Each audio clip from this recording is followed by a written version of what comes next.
They told me I was crazy, but this time, yet again, I was right. Whenever I play games with my friends, they always insist that I download a ton of crazy mods to the game, like go download the anime waifu mod for Minecraft, or go download the no pants mod for Skyrim. And the reason that I'm always so skeptical of downloading these mods is, at the end of the day, a mod is just code. It's code that you run that makes a modification to the game so it behaves in a different way. One of the easiest ways to get hacked is to run code by an author that you don't necessarily know or trust. And this exact thing happened to the City Skylines community earlier this week. A malicious hacker hacked an account that was being used to submit modifications to the traffic mod in City Skylines, and as a result, everyone that had that mod ended up downloading malware. Now, in this video, we're going to talk about the fast math DLL malware, the multiple stages of how it works, and why it ultimately didn't get picked up by antivirus for a very, very long time. Now, it all started here at paradoxplaza.com. Now, if you don't know what this place is a place where you can download modifications for Paradox games, and one of the games being City Skylines 2, a major city emulator that you can build your own city. It has an economy, it has a whole bunch of cool features. I actually personally love these kind of sandbox build simulation games. But one of the mods here is called Traffic. Pretty straightforward. All it does is it gives you the ability to intricately design intersections and kind of give your city a more customized traffic flow. That sounds all very, benign and simple. And so, you go through and you download the modification here. It's 2.2 megs, not that big considering that the game has 3D graphics, a lot of code that it has to import to run a modification. And you also see here that there are 372,000 subscribers to this modification. So not only is it, pretty popular, it has a pretty large following. So if this was to be compromised, it hits a lot of people. And so what do? You download the mod here, and it comes with a few files. I'll try to zoom in here so you guys can see all the files here.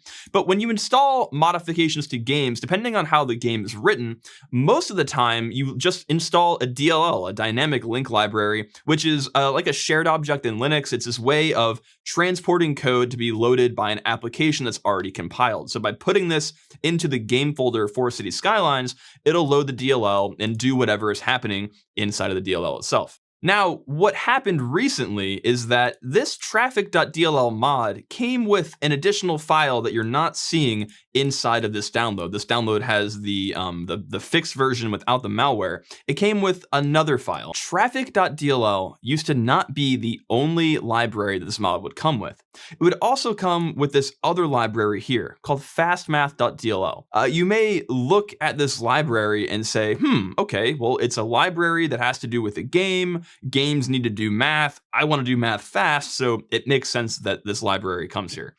But this actually is where all of the malware was stored for this mod. So when we're doing our initial triage of a malicious file, we want to kind of discover the basic primitives of the file. Does the file do the thing that it's supposed to do? And what are like the major red flags that are kind of tipping us off to what is happening? Well, if you run the readpe file here, and I'm doing some fix-ups on my LD library path because the program isn't functioning, but readpe, it does what it says it does. It reads the portable executable file format, which is the type of any DLL, any executable on Windows, be it an exe or a DLL, they're all PEs. We're gonna run readpe on fastmath, and you'll see pretty quickly here, there are no exported functions in the DLL. The whole point of using a DLL is that there are snippets of code in here that you want to be reusable, right? You write this very, very fast math library, and you don't wanna bake it into your code over and over and over again. You make one file, and then that file exports a function. So when a file like fastmath doesn't have any exports, initially that's like whoa, what is going on? So why did fastmath not get picked up by any antivirus?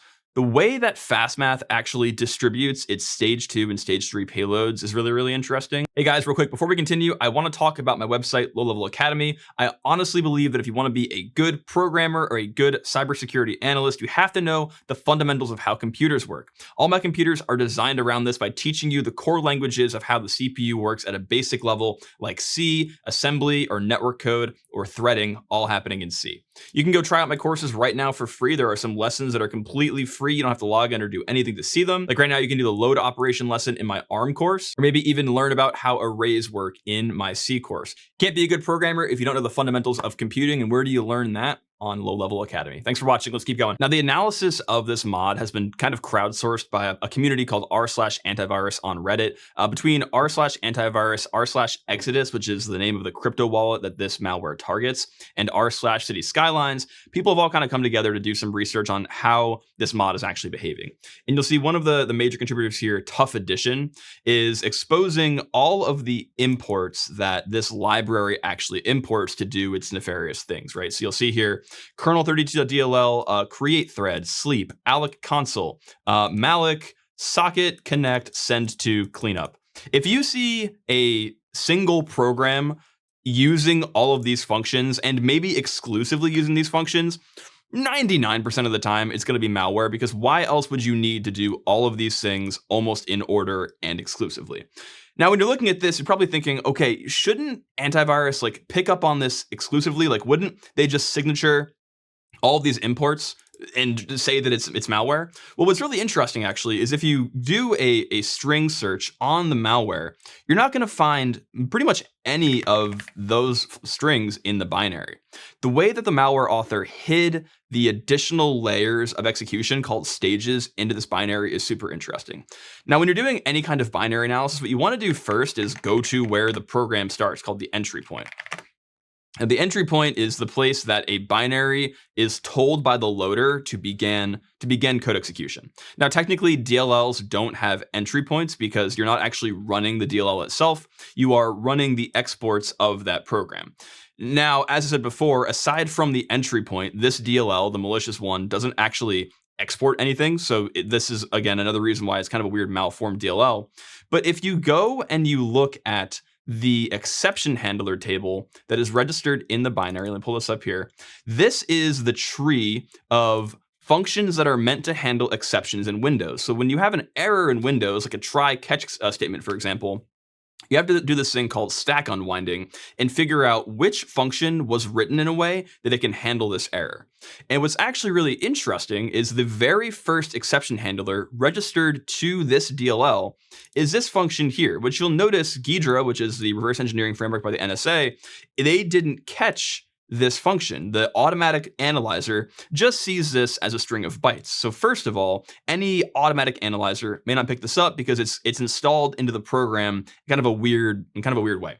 So if we click on this function and we hit D, we'll see that it does disassemble into a sane, and I'm saying sane in quotes for a reason that you'll see here in a second, in a sane function. You can see that it's a sane function because we have push RDI, push RSI, and then some subtraction of EDX, right? So we're creating some room on the stack to do some operation, right? So this is kind of a hidden function that the malware authors were kind of hoping that no one saw. So normally we would wait for Ghidra to decompile this program and turn the assembly into what it thinks the C output would be. But because of how long this function is, and I'm scrolling down, you can see how many instructions there are. It's going to crash the decompiler when it's trying to decompile this. Now, the reason that this is kind of a suspicious looking function is when you see a program loading single bytes into an array by hand over and over and over and over again if this goes on for literally like 18,000, I'll literally hold the page down button. I'm not gonna do this the whole time. When it's doing this inefficient of an operation, the question becomes, why? Why are we doing this? Well, what's actually really interesting is this function is the DLL. This function is the malware loading its second stage, and it's going to write this buffer to disk, and it's going to use that to run the rest of the malware. Now, why would it do this? Why would they make this weird second stage here? Well, the way this works actually is if you look at the string representation of this instruction, you don't see just the byte of the payload, you see the byte of the payload and the rest of the instruction. This is a really good way of obfuscating payloads into a program because it's woven into the actual assembly that's required to do the operation. And on top of that, they XOR encoded, or I guess XOR encrypted, encrypting being in very heavy quotes there, the payload with hex 33. So the TLDR is if you extract all the bytes of this move operation and then XOR encrypt them or decrypt them, it's the same operation, it's single time pad. With hex 33, you will eventually get the second stage of the payload, which is this prof API.dll. Now again, a very benign, a very normal looking API function or a name of a DLL that you probably wouldn't suspect anything of. Okay, so here we have that second binary loaded up, prof API.dll. Remember, this is the DLL that got dropped by fastmath. It did that thing where it loaded all those bytes onto the stack, XOR decoded them, and then wrote that out to the disk. Now, again, don't forget, we are looking for all of these functions. We're trying to find out, where in the binary are these functions getting ran and how is antivirus not picking up on them? Well, the way that this program resolves those imports is through a very interesting technique. Now, the initial way that they're doing this is very common for malware. They're doing this thing called a PEB walk. Now, let me talk about what the PEB actually is. The PEB in a Windows binary is called the process environment block. It is a region within memory that contains a ton of information about the running process. Now, the PEB contains a bunch of different data structures that are really, really important for people who are trying to do nefarious things, right? And one of them is called the in-load order module list. And what that list actually is it's a list of the DLLs that are loaded into the program live in memory. It's literally a list to all of the DLLs that the program is using. And the reason this is important for malware is, let's say, for example, that they want to run the WS232 or socket or connect functions, right? It doesn't know where the address of these functions are. It's been either randomized by ASLR, or they really just don't know where in the memory map the functions are. And you could search through from 0 to 7FFF to find a signature here. But doing it like this, where you're walking the PEB, reduces the amount of workload the DLL has to do to find those functions. So you see this for loop here. What this for loop is doing is it's searching through the PEB, walking this list, and trying to see if this condition matches. Now, maybe you're thinking, okay, if it's looking for kernel32.dll, maybe this is the ASCII representation of kernel32.dll. Well, you'll see here the first byte is hex 95, which means it's not ASCII printable. Also, hex 19 is not ASCII printable or FD. So what is this magic value? What's really, really cool about this piece of malware is they brought their own custom hashing function. So what they're doing is they're iterating over every module in the PEB, and then they're hashing the name, the DLL name of that module, and trying to see if it matches a pre-computed hash. And the pre-computed hash comes from this hash table here, which is just a long string of bytes that they're using to do their own custom hashing function. So they're searching for this hash here. Now, my buddy Nordgaren and my buddy John Hammond, who are working on this also, go check out his video on this when it comes out. They sent me this script here called hash.py. And if I do Python 3 hash.py and I type in kernel32.dll, you'll see that this string here is the string for kernel32.dll. So what they're looking for here, they're walking the PEB, they're walking the process environment block and trying to see, okay, cool, where is kernel32.dll? So then they take this and they set this variable to be a pointer into that module. So we'll save this as kernel32.dll, right? This is a pointer into that module. So once they've found this module, they jump ahead here. And now what they're gonna do is they're gonna walk the export address table, which is the table inside the DLL that tells you what functions are exported, and they're going to look for another hash, another signature. And after doing some kind of brute forcing here, we found out that this actually stands for create thread, right? So this is that string here. This is a really, really interesting technique of knowing what functions you need ahead of time, being able to save them, but not reveal to an antivirus engine or some kind of signature-based detection what is actually happening. Now, typically, a behavior-based detection engine will see a DLL walking the PEB and be like, whoa, what are you doing? But if it's looking for a set of strings like this malware actually will not pick up on that. So ultimately, when you're doing reverse engineering for malware, you could sit there and you could spend a lot of time diving into the weeds of exactly what the malware is doing.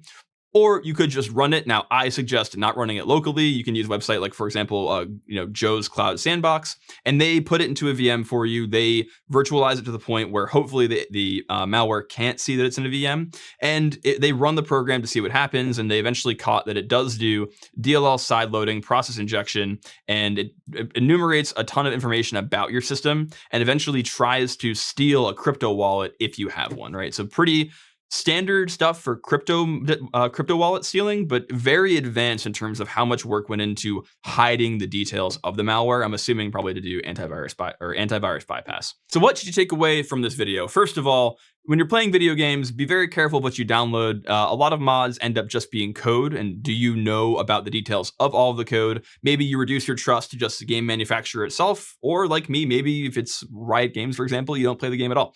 And yeah, so that's it for the video, guys. I appreciate you watching. I hope you enjoyed this one. If you did, hit subscribe, and then go check out this video that I think you will also enjoy just as much. Appreciate it.